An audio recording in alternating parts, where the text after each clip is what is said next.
Members of the committee, I really appreciate your consideration of Senate Bill 408. It's legislation that I authored in response to the previous administration's failure to advertise a proposed constitutional amendment dealing with the statute of limitations as required under Article 11 of our state constitution. The Inspector General, appointed by the governor, pointed out the bureaucratic mess within the Department of State that led to the failure to advertise this proposed constitutional amendment.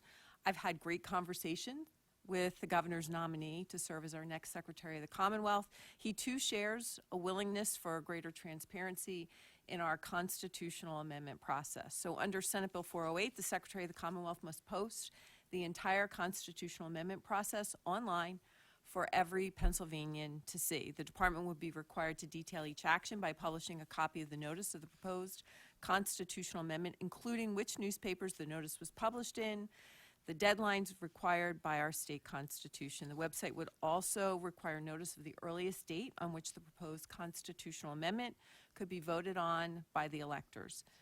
Gubernatorial administrations, they come and they go.